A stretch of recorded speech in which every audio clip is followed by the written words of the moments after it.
par la cloison. Pour ce documentaire d'Hélène Constanti sur ce quartier qu'on a l'impression de connaître, hein, ce quartier de la Défense qui regroupe 2500 entreprises, 71 tours, 150 000 salariés, c'est considérable et pourtant on ignore souvent tout de la façon dont les choses se sont passées, dont ça a été construit, dont ça fonctionne, dont ça respire. Alors pour parler de ce quartier de la Défense et du Grand Paris, puisque d'ici quelques jours on va savoir un petit peu ce qu'il en est du Grand Paris, autour de la table Jean-Pierre Fourcade. Bonjour Monsieur le ministre, vous êtes sénateur des Hauts-de-Seine, vous êtes aussi rapporteur au Sénat de la question du Grand Paris. J'ai été, je continue à m'en occuper. Bon, en face de vous, Patrick Jarry, vous êtes maire de Nanterre, toujours actuellement maire de Nanterre, et on l'a vu dans le reportage, pas toujours favorable à certaines orientations de développement de l'urbanisme. Bertrand Lemoine, vous êtes architecte, ancien directeur de l'école d'architecture de Paris-la-Villette, et c'est vous qui vous occupez de ce qu'on appelle l'atelier international du Grand Paris. Ça veut dire quoi? C'est que vers vous convergent tous les projets des différents studios d'architectes sur ces questions-là? Disons qu'on s'appuie sur un conseil scientifique formé par les 10 équipes d'architectes, urbanistes qui ont été associés à la consultation lancée en 2008 par le président de la République et qui a produit en 2009 les résultats que l'on sait, qui ont contribué largement à faire naître l'idée qu'il fallait prendre à bras-le-corps cet ensemble de projets. De développement de la région parisienne, en fait. Voilà, que c'était un projet presque de civilisation qui était devant nous. Et dans lequel vous intégrez la Défense? La Défense étant une partie, bien sûr, active et moteur peut-être de ces développements. Et tout à l'heure, nous rejoindra Thierry Solaire, il est dans le studio, il est vice-président du Conseil général des Hauts-de-Seine et maire adjoint de votre ancienne ville, Jean-Pierre Fourcade, de Boulogne. Je suis toujours conseiller municipal. Oui, oui, absolument. C'est pas J'y tiens beaucoup. Alors, on va commencer avec vous, Hélène Constanti, puisque vous êtes la réalisatrice de ce sujet. D'abord, pourquoi vous avez choisi la Défense? Vous étiez fasciné par l'endroit, qui est magnifique. Hein. C'est un endroit. Les images sont très belles d'ailleurs dans le documentaire. C'est un territoire qui est peu connu. Moi, que j'ai découvert lorsque j'avais écrit un livre sur les Hauts-de-Seine en 2007, qui s'appelait 9-2, le clan du président, qui était un livre plutôt politique, hein, sur les racines de Nicolas Sarkozy dans les Hauts-de-Seine. J'avais découvert ce territoire dans lequel j'avais plutôt l'habitude de me perdre lorsque je rendais visite à des grandes entreprises et qui m'avait toujours fait l'effet d'une sorte de territoire offshore. Grande dalle, un endroit assez... Il y a une ambiance très particulière, tout le monde se déplace à pied, les voitures en souterrain, et une puissance qui s'en dégage, qui m'a toujours beaucoup impressionné, une puissance économique. Hein. On est au cœur du réacteur de l'économie française, comme le dit Philippe Schex dans le documentaire. Et donc j'avais envie d'expliquer. Et c'est bien dit dans le documentaire, effectivement, offshore. On a l'impression qu'on est en dehors du temps et des règles habituelles. Alors, c'est une chose qui nous a frappé lors du mois de tournage qu'on a réalisé sur ce territoire. Donc, je suis l'auteur du film, hein, le réalisateur c'est Éric Chebassier. On a tourné pendant tout le mois de décembre, ce qui explique la neige que l'on voit sur certaines images. Pas toujours, hein. Il a neigé à un moment donné. Et alors, une chose qui nous a frappé en allant à la rencontre des promoteurs, des grands patrons du site, de l'établissement public, c'est que des règles très particulières ont été créées dès 1958, dès la création de cet établissement public. Ce ne sont pas les règles habituelles d'une commune qui est en cours ici. C'est un établissement public, c'est l'État qui a la main, c'est l'État qui décide. C'est pour ça qu'il y a des tours qui vont bientôt faire 300 mètres de haut, qu'on trouverait nulle part ailleurs. C'est pas une zone de non-droit, hein. C'est une zone avec un droit particulier pour obtenir ce développement-là. Qui remonte à quand ça remonte la décision d'organiser à l'ouest de Paris ce quartier d'affaires assez gigantesque aujourd'hui, parce que c'est le premier d'Europe?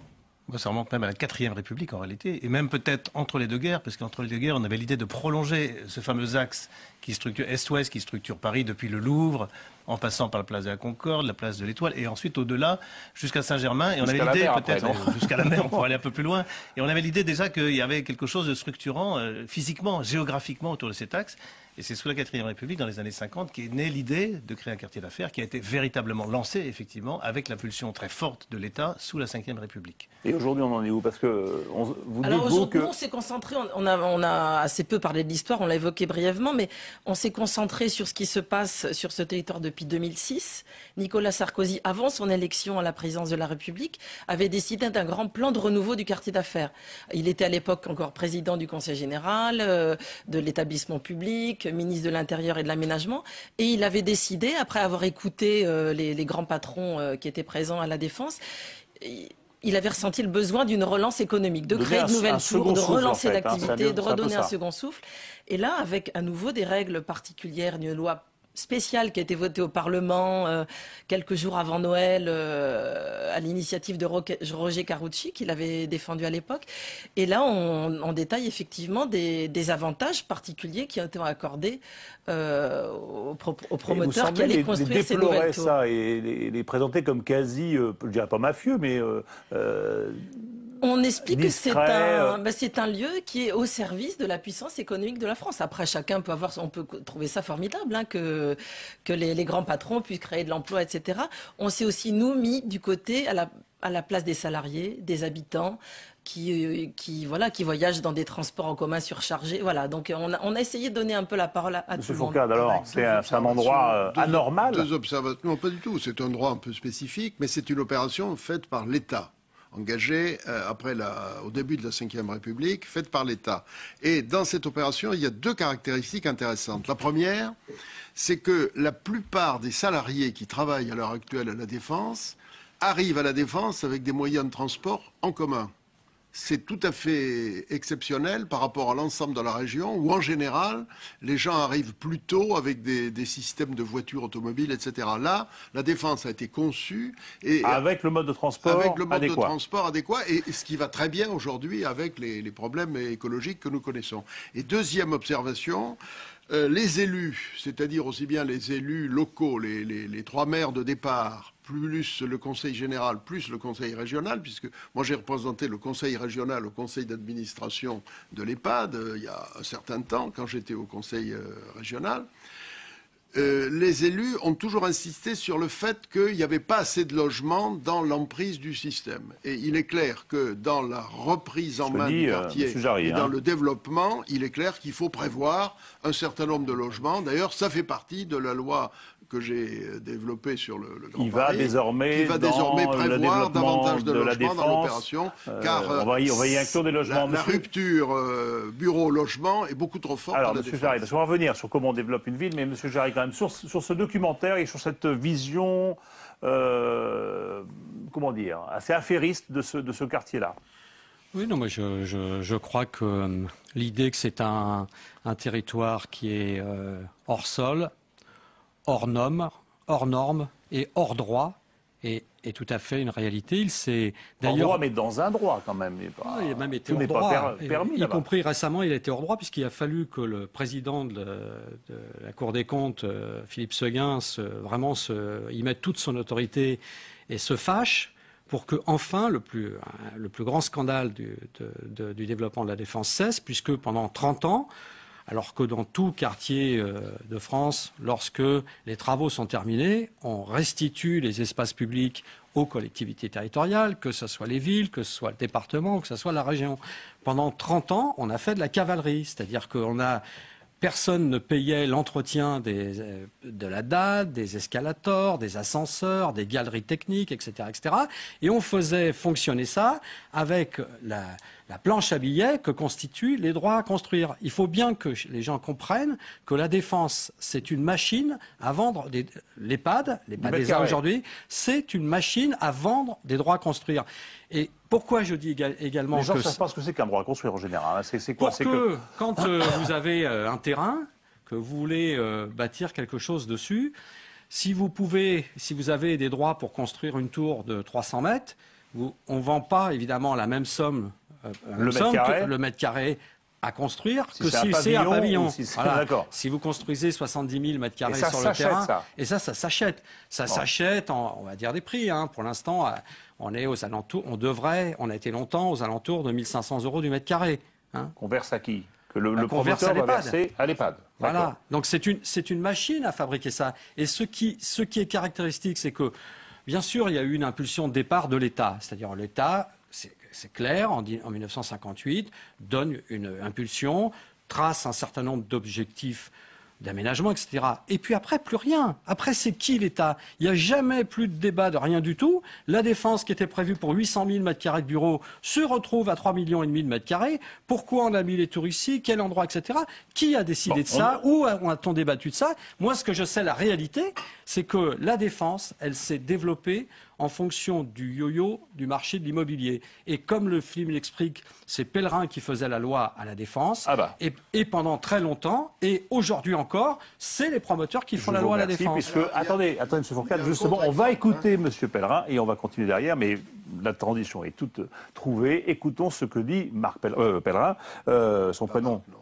Christian Pellerin, voilà, avec le promoteur de la Défense, sulfureux, qui était impliqué dans pas mal d'histoires, mais que vous avez retrouvé, qui vous a parlé. Monsieur Pellerin. À la Défense, bien sûr, les règles sont extrêmement souples. Quand vous construisez dans une ville, vous êtes obligé de passer en respectant le règlement de construction existant d'une ville. Et si vous voulez le changer, il faut des années et des années. Donc vous êtes pris dans un réel carcan. Tandis qu'à la Défense, je dirais que le pouvoir politique, c'est un territoire qui dépend de l'État. Et les grandes choses se font quand même avec l'État. Plus qu'avec, c'est pas que j'ai quelque chose contre un maire local, comme l'actuel de Courbevoie, mais j'ai un maire, il a peur pour son électorat, il a peur de ne pas être élu, donc il va être frileux. Voilà, le maire local va être frileux. Donc c'est Christian Pellerin. Et vous, merci Thierry Sollière de nous avoir rejoints. Donc je rappelle que vous êtes le vice-président du Conseil général des Hauts-de-Seine et que vous êtes le premier adjoint de la ville de Boulogne. Premier adjoint de la ville de Boulogne. Le débat qui était en train de commencer là sur le rôle de l'État et cette situation de non-droit ou de droit particulier qui était celle de la Défense. Vous en dites quoi, vous? Je pense que la Défense, c'est vraiment une volonté de l'État. Et c'est pour ça que c'est un droit qui n'est pas le droit habituel des collectivités locales. La Défense, ça nous a permis quoi? Ça nous a permis d'éviter 15 tours Montparnasse dans Paris qui auraient défiguré le Paris du baron Haussmann. Et au bout d'un moment, le droit local que les conseils municipaux appliquent, bien sûr a ses contraintes. Parce que les gens, est-ce qu'ils veulent des tours à côté de chez eux? Quand vous avez un habitat mixte avec des pavillons, des logements HLM, un peu d'activité économique, si vous arrivez en disant on va faire 3 tours énormes à côté, les gens s'opposent. Et donc à un moment donné, il y a eu cette volonté de l'État, constante d'ailleurs à gauche comme à droite depuis 35 ans, il faut le souligner, c'est rare, qui a consisté à dire on va créer à l'ouest de Paris le premier quartier d'affaires d'Europe. Parce qu'on ne l'a pas dit ça dans le... C'est le premier. C'est le plus grand... Ah, pardon, oui. C'est le plus grand quartier d'affaires d'Europe. C'est pas rien sur un plan économique. Le PIB créé par les entreprises... Plus que la City, plus que... La City, c'est une énorme place financière. Bon. Mais en matière d'activité est-ce qu'on fait les Anglais à Londres du côté des quais, etc. Voilà, aujourd'hui, vous savez, quand vous avez un groupe américain, un groupe asiatique qui s'installe en Europe, ils regardent toujours 3 zones. Londres, Paris et souvent Barcelone. Londres, bien sûr, c'est la place financière. C'est plus proche des États-Unis. C'est tout l'aménagement des docks dont on parlait qui effectivement sont assez considérables. Barcelone, bien sûr, vend un climat, un art de vivre espagnol qui est différent. La mer, le dynamisme. Enfin tout ce qu'on voit. Paris, qui n'était pas adapté par le baron Haussmann à accueillir des grands groupes industriels, des grands groupes avec beaucoup de collaborateurs, a créé ce quartier d'affaires de la Défense. Et aujourd'hui, la Défense est en compétition avec ces places-là. Bon, mais le côté sulfureux des choses, cette espèce de spéculation sur le mètre carré immobilier, on y a assisté, ça a effectivement été le prix à payer pour obtenir ça? Non mais c'est logique, je dirais, l'établissement public d'État vend des droits à construire et c'est logique que les promoteurs qui achètent ces droits à construire pour construire leur tour donnent de l'argent pour derrière participer aux équipements publics. Est-ce que l'État a laissé les clés aux promoteurs? C'est ça la question en fait, un petit peu. Non, je crois pas, non. Non, l'État n'a pas laissé les clés aux promoteurs. L'État est représenté dans le conseil d'administration de l'EHPAD initial, des 2 organismes suivants et de l'EPASA aujourd'hui.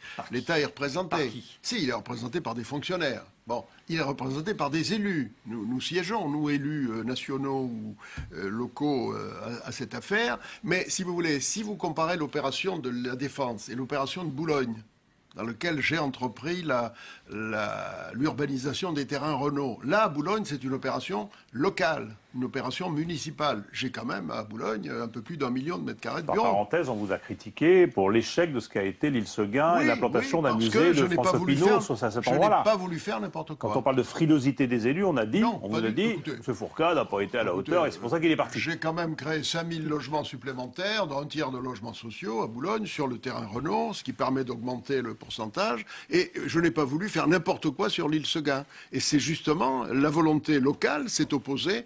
les promoteurs voulaient refaire l'île de la Cité. Ce que vous dites, c'est quoi? C'est que, par exemple, sur une ville comme Boulogne, il y a quelquefois des projets qui sont du ressort, effectivement, de la ville, de l'élu, de la ville, de la communauté, des électeurs, etc., qui se choisissent un destin et un environnement. Et puis, il y avoir à côté de ça des grands projets qui, eux, demandent l'appui de l'État. Ça, vous dites.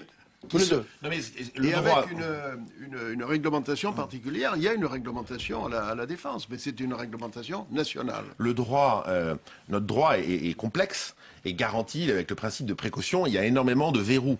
Il y a la représentation dans les conseils municipaux. Les représentants des habitants veillent à ce que les attentes de la population soient respectées. Vous avez derrière des associations, vous avez un droit opposable en matière de recours. Ce qui fait que quand dans une ville qui est gérée donc par le droit des sols habituel, vous ne pouvez pas faire la défense. Personne, tout le monde s'y opposerait. Les habitants. Ce qui s'est passé sur l'île Seguin, il y a eu un problème d'environnement, je ne sais pas quoi, il y a eu des recours pas possibles, enfin, etc. Bon. S'il y a sur l'île Seguin des projets qui visent à surdensifier considérablement la ville, et l'île Seguin notamment, il va y avoir une opposition très forte, et de la population, et des associations. Et donc, par nature, comme ces recours sont opposables, l'opération ne sort pas.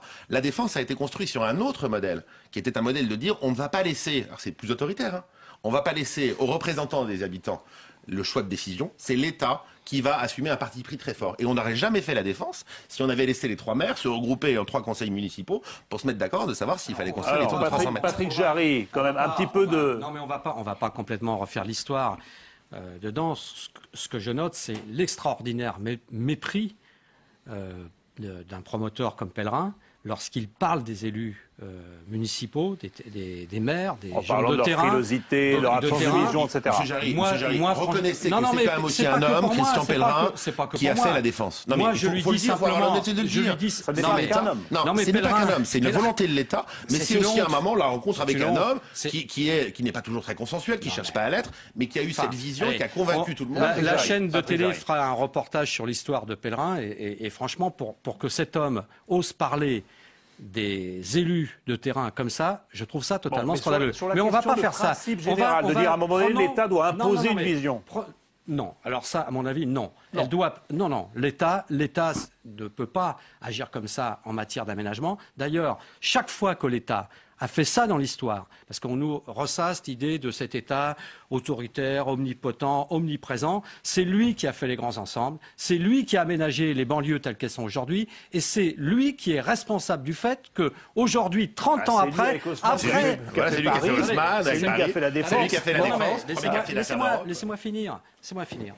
Moi, je considère qu'en matière d'aménagement, d'abord, il y a un droit qui est le droit des élus et des populations, et il peut y avoir des accords entre des collectivités territoriales et l'État. C'est ce que nous avons imposé après 50 ans que l'État nous est obligé, parce que Nanterre faisait partie du territoire de la Défense, nous est obligé à faire ce qu'on n'avait pas envie de faire. On a, au début des années 2000, imposé à l'État un accord. Donc on a passé un accord entre la ville et l'État, dans laquelle la ville défend les intérêts de ses habitants et de ses acteurs de la ville et accepte de prendre en compte un certain nombre de problématiques qui sont d'ordre national. Mais ça ne peut pas être autrement. Et je prends la dernière chose. Oui, non, mais on peut venir à Nanterre. Je prends la dernière période. Ça vous sous-entend que si on est désagréable, c'est qu'on va parler de votre gestion à Nanterre. Non, mais Monsieur Jarry, vous ne pouvez pas dire un truc comme je termine, après je termine. Oui, mais c'est trop long. Non, mais c'est pas grave. Je termine. Pas pour vous. Ouais. Le plan de renouveau de la Défense. On va rester dans l'actualité. Qu'est-ce qu'on décide? On décide, donc le gouvernement décide qu'il va construire 500 000 m² supplémentaires. Renouveau en 2 mots, parce qu'on vient d'inaugurer la tour First, il y a plein d'autres tours qui vont... Alors, il y a un enjeu il y a des tours qui ne sont plus aux normes aujourd'hui. À juste titre. Attendez, je dis à juste titre, on s'aperçoit que des tours sont obsolètes à la Défense. Et d'ailleurs, l'obsolescence de la Défense est bien plus grave que ce qu'on en dit. On s'aperçoit de ça, on dit qu'est-ce qu'on peut faire pour le faire? Alors, on décide, le Parlement décide, on va mettre 500 000 m² supplémentaires, 300 000 m² nouveaux et 200 000 qui sont en réalité des surfaces. On autorise, lorsque vous détruisez une tour, si vous la reconstruisez, à en reconstruire un peu plus haut. Alors, donc, on décide 500 000. Qu'est-ce qui ne va pas après? D'abord, où est le plan urbain du lieu où on va construire ou reconstruire les tours. Qui décide de cela? Où ça se décide? Mais il n'y a pas un établissement public qui est censé gérer tout ça. Même pas au conseil d'administration de l'EHPAD, puisque moi, à différence de ceux qui sont ici, moi, je suis membre du conseil d'administration hier de l'EHPAD et aujourd'hui de l'EHPAD. Et ça, je suis même le vice-président. Vous dites que les tours naissent, poussent, grandissent sans que vous soyez au courant je vous dis que jamais un plan urbain a dit, par exemple, le président de la République et l'Assemblée parlementaire veut 500 000 mètres carrés, on discute où on les met, quels sont les endroits les plus intéressants, comment les flux, etc. Pas de débat là-dessus. Et le pire, c'est qu'aujourd'hui, alors que le Parlement a voté 200 000 mètres carrés supplémentaires pour les tours à reconstruire, on est déjà au-delà des objectifs que le Parlement a fixés. Qui décide quoi? Ça échappe complètement à tout le monde. Parce que la mécanique de l'EHPAD, évidemment, et la mécanique, quand vous dites c'est l'État, l'État, c'est tout le monde et personne. Personne décide vraiment. Ce que je dis, c'est qu'il faut qu'on se mette... moi, je ne suis pas là pour dire que le plus de mal possible de la défense. Et je ne dis pas qu'il ne faut pas se préoccuper de l'avenir de la défense. Il vous plaît un petit peu? Il y a les deux. Il y a les deux. Il est communiste, il n'a pas encore beaucoup changé. Non, mais il y a les deux. Fascination. Ancien communiste. C'est vrai qu'il est parti. Parce que ce qui compte quand même, de toute façon, aujourd'hui, les habitants qui sont autour de la Défense, des 6 communes qui sont autour de la Défense, ça représente 370 000 habitants. Donc c'est pas rien. Les habitants qui sont autour, et la Défense, c'est une manne pour ces communes-là. Si vous voulez, ils ont un rapport à la Défense qui est un rapport à la fois de fascination, parce que, y compris les habitants de Nanterre, parce que c'est un lieu emblématique, parce que c'est un lieu fascinant, et en même temps répulsion, parce que c'est un quartier d'affaires qui crée beaucoup de dommages aussi sur les territoires alentours. Bon. Et aujourd'hui, les maires... Je connais le conseil général, il peut parler comme ça pendant 2 heures. Bon, on va peut-être faire parler aussi de personnes, parce que c'est aussi une bonne affaire financière. J'imagine ce genre de... Il y a beaucoup de retombées financières, d'emplois d'abord et financières ensuite pour les communes qui sont autour. Par rapport à ce qu'a dit M. Jarry, moi j'ai été membre du conseil d'administration pendant plusieurs années, au titre du conseil général, quand j'étais conseiller général, et au titre de la région par la suite. Bon. Ce que dit M. Jarry est partiellement exact. Il n'y a jamais eu au niveau du conseil d'administration une discussion comme on l'a dans un conseil municipal ou dans un conseil de communauté sur le plan d'organisation précis, et les architectes et les promoteurs, si vous voulez, construisent leurs opérations dans le cadre d'une législation dans laquelle la concertation préalable n'est pas très forte. D'accord. Mais nous avons aujourd'hui un quartier d'affaires, et ce quartier d'affaires, l'objectif de la loi sur le Grand Paris consiste à le relier dans des meilleures conditions avec les 2 aéroports et avec le cœur de Paris. D'où la nécessité, tout de même, dans le cadre d'un plan global qui fait l'objet d'un État entre la région et l'État, et les collectivités territoriales, et c'est le Parlement qui l'a voté, de développer non seulement les systèmes de transport à la fois qui existent, plus les nouveaux, plus les lignes de TGV, et en même temps d'avoir en matière de construction de logements des programmes plus développés de manière à éviter, si vous voulez, cette rupture entre l'activité et le logement. Les grandes lignes, c'est l'État, et dedans, il peut y avoir après, au niveau des tours et de l'aménagement précis, des libertés de promoteurs. Voilà. C'est un peu ce que vous dites. Non, liberté d'architecture et de promoteur, mais contrôlée par le directeur général de l'établissement. Vous avez eu l'occasion d'en faire? Non, moi j'en ai pas fait, mais je pense qu'il faut peut-être élargir un tout petit peu les débats. Aujourd'hui, on n'est plus dans les années 60 ou 70, où effectivement l'État avait un rôle tout à fait prédominant et moteur. Aujourd'hui, on est dans une époque où il y a une décentralisation, les collectivités territoriales ont maintenant un certain nombre d'attributions qu'elles n'avaient pas il y a 20 ans ou il y a 30 ans. Donc aujourd'hui, le contexte a changé, mais ce qui reste aujourd'hui, c'est tout de même ce quartier d'affaires à l'américaine, voulu par l'État, qui a réussi, qui a marché, ça a créé quand même un moteur économique à l'échelle internationale, qui a une visibilité forte, qui a été en difficulté par qui moment, a subi évidemment le contre-coup des crises, etc., dans lequel il y a une attractivité. Il est très sérieusement en ce moment. Dans lequel il y a une attractivité économique encore très forte, puisqu'on voit que les valeurs locatives, d'ailleurs, sont équivalentes à celles des meilleurs quartiers de Paris. Donc on a une attractivité réelle, notamment pour des grands sièges de cette entreprise internationale.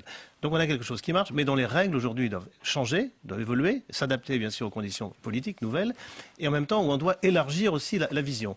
La vision de la défense initiale, c'était une dalle, un axe, et puis il y avait la grande arche qui était presque la fin, la clôture de la défense. Aujourd'hui, il faut qu'on repense cet aménagement, ce développement, non seulement à l'échelle des communes avoisinantes, bien sûr, et elles sont partie prenante dans ces discussions. On arrive chez vous. On arrive jusqu'à la Seine, et avec donc d'autres questions qui se posent. La question, bien sûr, de prolonger cette activité économique, de construire du logement aussi, ce qui manque cruellement à la Défense, de construire des équipements publics, de faire véritablement un vrai quartier urbain, mais à une échelle beaucoup plus grande. Et à une échelle qui est celle du Grand Paris. C'est pas le seul quartier d'affaires du Grand Paris. À un moment donné, je trouve, avait moins regardé ces aspects-là. Ce qu'on se tentait de construire l'immobilier de bureau et regardez pas ça. C'est Nicolas Sarkozy qui a relancé le plan de renouveau de la Défense et qui a pris en compte ces deux préoccupations. Celle des transports, avec l'arrivée d'Eole, qui est majeure pour le quartier d'affaires aujourd'hui. Les salariés qui arrivent là, qui travaillent à la Défense, si le RER A est complètement saturé. Si vous ne faites pas cette nouvelle ligne de RER, vous n'arrivez plus à faire venir les gens. Eole, c'est le métro. Eole, c'est le métro.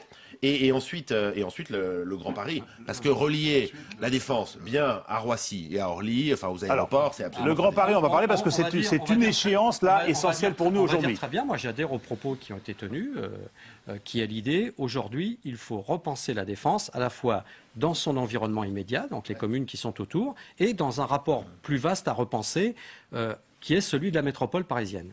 D'où le terme que j'ai employé d'ailleurs avec le maire de Neuilly, le maire de Paris, le maire de Cergy, de l'idée de métropoliser la Défense. Il faut réinscrire la Défense dans une vision métropolitaine. C'est l'objet du Grand Paris. Mais tout de suite contradiction. La loi Grand Paris est votée, M. Fourcade y a participé, a réussi à faire mettre dans la loi qu'il faut construire 70 000 logements supplémentaires chaque année en région Île-de-France, ce qui est considérable, puisqu'on en fait 40 000 actuellement. C'est bien ça. Chacun sait qu'il n'y a pas de logement à la Défense ou très peu.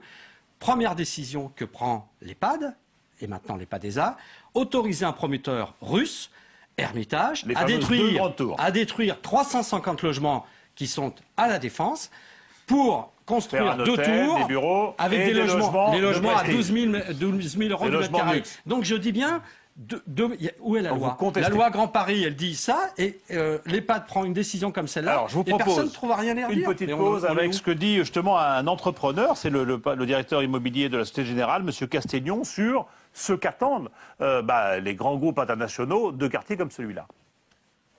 Il se trouve que pour des grandes entreprises comme nous, les tours sont des produits qui sont totalement adaptés. Parce qu'on a affaire à des grandes surfaces, on a affaire à des outils contemporains de travail. Cela nous permet de déménager rapidement toutes les équipes. Vous savez qu'on fait à peu près sur 20 000 personnes, 15 000 déménagements par an. Ce sont des entreprises, les grandes entreprises comme ça vivent en permanence. Alors, on va parler du Grand Paris, parce que d'ici quelques jours, on va savoir un petit peu le parcours de ce fameux métro, qu'est-ce qui va se passer, etc. Et puis tous les aménagements qui vont autour, parce que le Grand Paris ne se résume pas, et vous nous l'expliquerez, à ce métro. Un mot quand même sur les entreprises. C'est quoi la compétition internationale aujourd'hui pour attirer des sièges? Comment ça se passe? Est-ce qu'effectivement, il y a des demandes particulières des entreprises pour dire, moi je viens, mais à telle ou telle condition? Moi, je peux vous en dire un mot, parce que c'est au Conseil général, mais d'autres structures le font, c'est la spécificité française. C'est une vraie action qu'on essaie d'avoir, c'est-à-dire de favoriser l'implantation d'entreprises étrangères, quand elles cherchent, c'est ce que je vous disais tout à l'heure, à venir en Europe, pour les convaincre de venir ici. Et il y a plein de paramètres qui sont en ligne de compte. Et on regarde et toutes les études sont constantes. Bien sûr, il y a le prix. Le prix du mètre carré. Et monsieur l'a rappelé, ou vous-même... On compare Londres, Barcelone, mais ça coûte, Paris. Voilà, il y a un coût. On voit le cadre de vie pour les salariés. Est-ce qu'ils vont pouvoir habiter pas trop loin de leur travail? Est-ce qu'il y a des infrastructures de transport qui vont leur permettre aisément d'arriver, voilà. Et puis après, c'est tout un ensemble de ce qui fait le vivre ensemble de notre pays, mais de ce qui fait aussi le vivre ensemble des Anglais et des Espagnols, de voir si, voilà, la sécurité, les activités, l'environnement scolaire pour les enfants. Et vous avez des entreprises qui vous disent clairement, ah, là-bas, on nous propose ça, là-bas, c'est ça, enfin, etc. La concurrence est dure. Non, mais quand Microsoft s'installe, quand Microsoft a ici les Moulineaux dans l'agglomération dans laquelle on est élu, il hésite, il a des activités de recherche dans le nord de l'Europe, il hésite entre différents sièges, et c'est toute cette alchimie-là qu'il faut créer. Nous, les élus, on est très présents. Le département des Hauts-de-Seine a même une action aux Émirats Arabes Unis pour essayer de convaincre les investisseurs qui sont souvent là-bas, parce que c'est une deuxième axe au-delà de convaincre les entreprises, c'est de convaincre des investisseurs de venir investir pour construire des immeubles ici. Aujourd'hui, les investisseurs, ils sont internationaux. C'est pas toujours les investisseurs publics français ou privés qui investissent dans Il y a un autre paramètre qui est le paramètre fiscal, qui est très important, et notamment dans le cas de Microsoft, le développement et la mise en application du crédit impôt recherche a été un élément important de la décision de Microsoft, dont l'affaire fiscale compte. Mais si vous voulez, il y a aussi quelque chose qui est très important, qui est la qualité de la main-d'œuvre parisienne, qui est un élément très important pour les entreprises, et le fait de pouvoir recruter dans l'installation d'une entreprise française comme la Société Générale ou internationale, de recruter des cadres, des travailleurs, des gens spécialisés. C'est évident, mais c'est essentiel de faire venir ces boîtes-là, qu'elles viennent s'installer ici. C'est pas seulement ces grandes boîtes.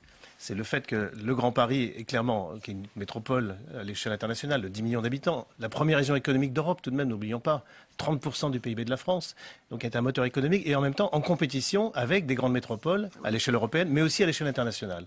Et l'attractivité qu'on vient d'énoncer avec les différents critères, effectivement, qui peuvent permettre non seulement à des grands groupes, mais à des entreprises innovantes qui vont trouver peut-être les ingénieurs ou les techniciens qu'elles recherchent, etc., de s'installer dans le périmètre du Grand Paris.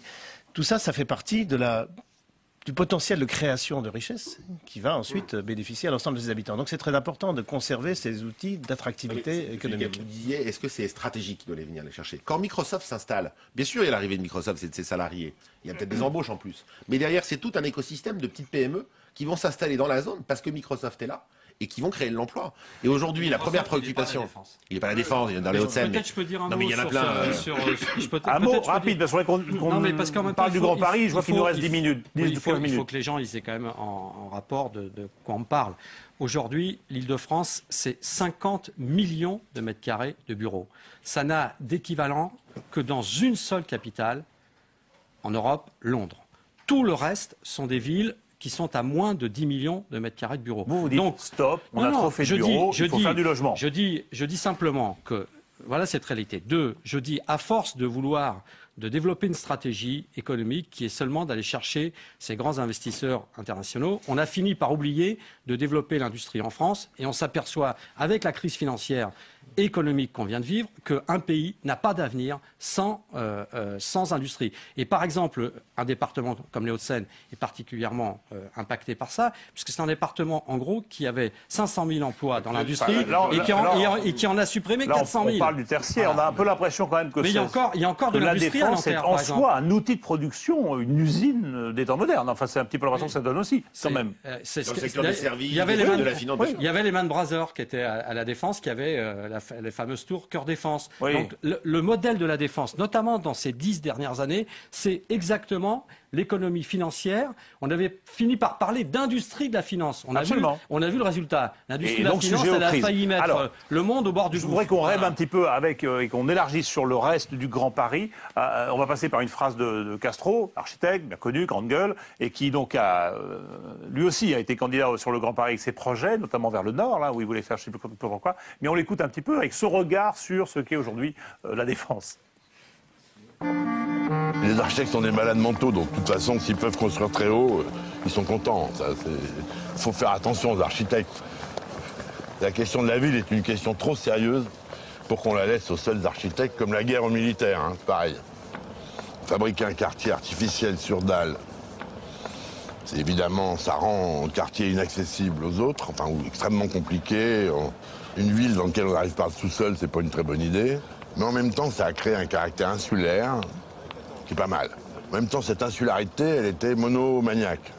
À part quelques logements restés là, elle était monomaniaque. Donc uniquement des bureaux, uniquement des bureaucrates, ça n'a pas le bonheur d'une rue normale où il y a tout le monde. Là, il y a une catégorie de citoyens assez normée, quoi. Qui d'ailleurs une caractéristique, c'est qu'ils ne promènent pas beaucoup, ils tracent. Voilà, il dira, je crois que c'est lui qui dit dans le sujet, c'est difficile de draguer pour la drague. à défense. Nous avons besoin des architectes, d'où l'inclusion de l'atelier c'est pas les malades mentaux, les architectes? Si. Nous avons besoin des architectes parce qu'à côté des bureaux et des logements, il faut un traitement moderne et intelligent de l'espace public. Et c'est ce qui a manqué un peu à la Défense, c'était le traitement de l'espace public avec les équipements collectifs nécessaires. On y vient, s'il vous plaît. Parce que Castro, par exemple, je disais, le nord de Paris, lui, voulait faire du parc de la Courneuve une sorte de Central Park avec des tours autour, etc., pour revaloriser le nord, cette banlieue nord de Paris qui est défavorisée. Alors, c'est quoi le Grand Paris? On va savoir d'ici quelques jours le fameux tracé du métro, mais au-delà de ça, il y a quoi? Le Grand Paris, c'est d'abord une réalité. C'est une réalité d'une métropole de 10 millions d'habitants dont on a pris conscience assez récemment, et c'est pour ça que le mot Grand Paris d'ailleurs qui est maintenant passé dans le, je dirais, dans le vocable courant, n'existait pas il y a 3-4 ans. On est un peu perdu sur le Grand Paris. Aujourd'hui, c'est une bataille d'ego sur le métro, les tracés, les machins. Qu'il y ait une bataille d'ego, c'est certain, qu'il y ait des acteurs, un jeu d'acteurs compliqué et politique aussi, c'est normal, on est en démocratie. Simplement, la conscience qu'il fallait agir à l'échelle globale de cette métropole, qu'il fallait la prendre dans son ensemble et pas seulement Paris et sa banlieue, comme on l'appelait, comme on le disait autrefois. Mais qu'il fallait aborder cette question parce que, d'abord, de nombreux problèmes se faisaient jour, le problème de la mobilité, le problème du logement, la question de l'accessibilité aussi à un certain nombre de services, etc. Donc on a pris conscience un développement peut-être trop anarchique, libéral que dénonce M. Jarry. Là, on a quoi? C'est quoi les principes fondateurs du développement de ce Grand Paris? Les architectes ont apporté une vision. Ils ont apporté une vision en disant, d'abord, il faut regarder globalement les choses. Il faut regarder transversalement. Il faut arrêter de dissocier. Il faut arrêter de segmenter en choses qui sont indépendantes les unes des autres. Il faut travailler sur l'espace public. Il faut travailler aussi sur le lien social, sur le partage, sur la gouvernance, sur les règles. Il faut changer peut-être ou adapter les règles, pas forcément pour être hors droit, mais pour que les règles soient adaptées à ce qu'on veut faire, à la métropole qu'on veut faire. Et la métropole qu'on veut faire et que portent aussi les architectes, c'est plutôt une métropole compacte, intense, pas étalée sur 100 ou 150 km. On va se remettre à construire en hauteur? Pas forcément en hauteur. Un grand ensemble, c'est pas dense, c'est pas plus dense que du pavillonnaire, à peine plus. Le Paris haussmannien, qui est une ville plutôt agréable, c'est la ville la plus dense du monde, c'est le centre de ville le plus dense du monde.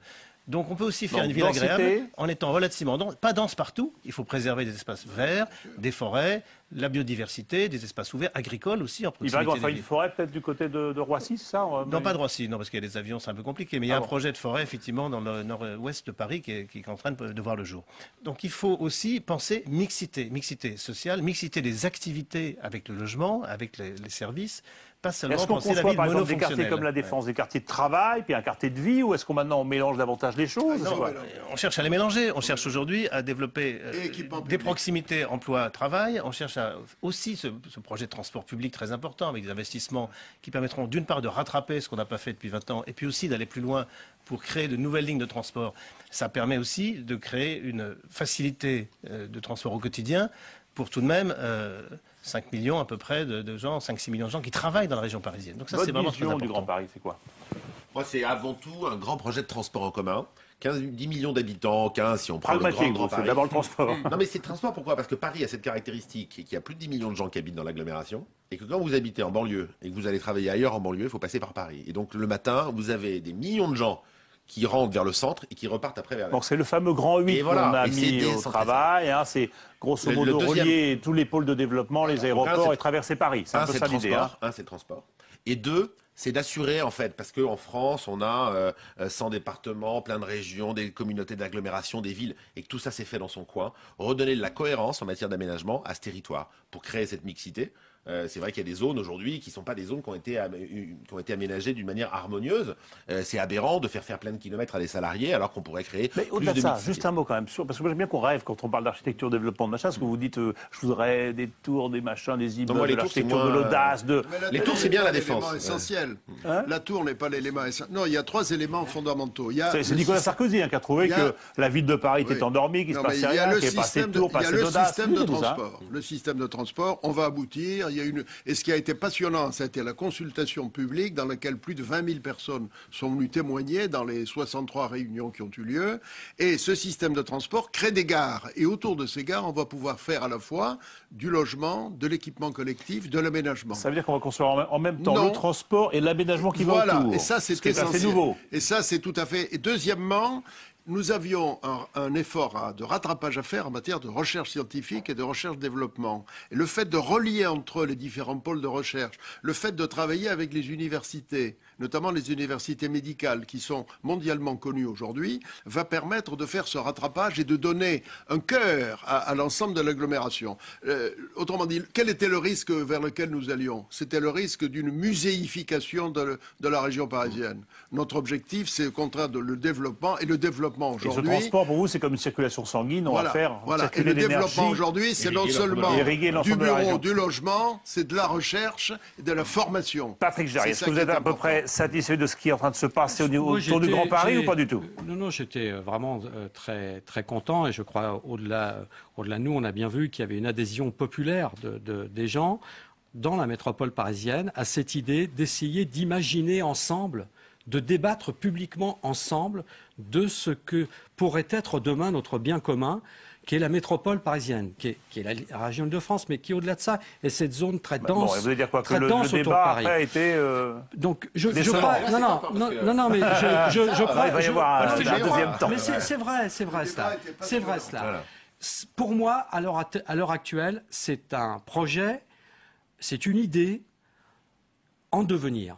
Qu'est-ce qu'elle sera? Ce n'est pas encore acquis. Il nous reste vraiment une minute. Moi, j'y mets une question pour que ça réussisse. Et puis après, c'est fini. C'est tout.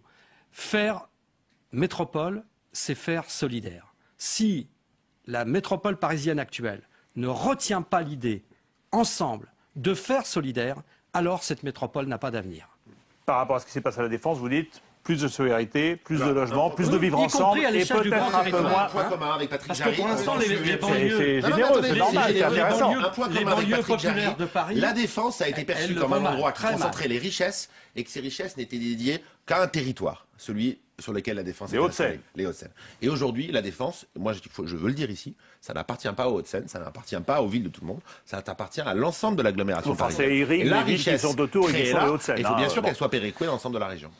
Merci messieurs, merci pour toutes ces précisions. Et on aura quoi? On aura assez vite on saura davantage, on aura une ouverture sur ce qui va se passer là dans les jours qui viennent. Il y a beaucoup de chantiers en cours. Il y a un chantier sur le transport, auquel on arrive maintenant à un accord. Il y a un chantier sur le logement, on veut doubler l'effort, mais aussi améliorer le parc de logement existant. Il y a un chantier de l'accès à la culture, il y a un chantier de faire évoluer les règles. Il y a la recherche, il y a beaucoup de choses en même temps. C'est les collectivités locales qui vont signer ou pas des accords. Actuellement, il y a en préparation des accords entre les collectivités locales. Ce cheminement de la Seine, on m'a expliqué que le port de Paris allait être Le Havre. C'est abandonné, ça vous savez. Le Havre est un port débouché de Paris, naturel, qu'il faut développer, bien entendu, et c'est stratégique également pour Paris. C'est cet ensemble. Non, mais ce que je veux dire, c'est que c'est cet ensemble de projets. Il y en a peut-être aujourd'hui plusieurs centaines en cours à l'étude ou en cours de réalisation qui formeront le Grand Paris. Ces projets, ils doivent être mis ensemble en synergie, ils doivent être pensés globalement, avec une solidarité, bien sûr, à l'échelle d'une métropole de 10 millions d'habitants, et puis dans une perspective aussi de construire une métropole, pas seulement développer son propre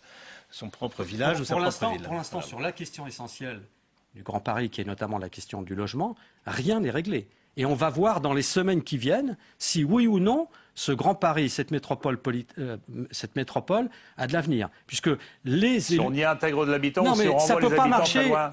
Ça peut pas marcher. Il y a des décisions à prendre. Est-ce que les maires des 180 communes du cœur de l'agglomération parisienne prennent ensemble la décision de dire on fait ces 70 000 logements et on les fait avec une part de logement social qui ne peut pas être inférieure à 30% pour les PS, PLAI. Et on en met dans toutes les villes. Si on ne fait pas ça, il y a 80% dans vos villes alors. 80% à Nanterre, il y a 50% à Nanterre. Merci beaucoup. La question du logement social, vaste question.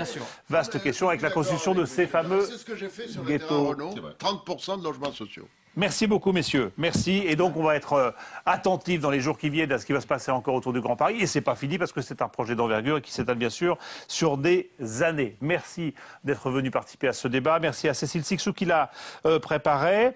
Je vous rappelle notre site internet si vous avez des questions, des suggestions à nous formuler. Je vous dis également que la semaine prochaine, vous retrouverez Élise Lucet sur un débat sur la place de la diplomatie française, et Dieu sait si il s'est passé beaucoup de choses autour de notre diplomatie ces dernières semaines, ces derniers mois. Voilà. Mais je vous laisse sur Public Sénat. Je vous dis à très bientôt.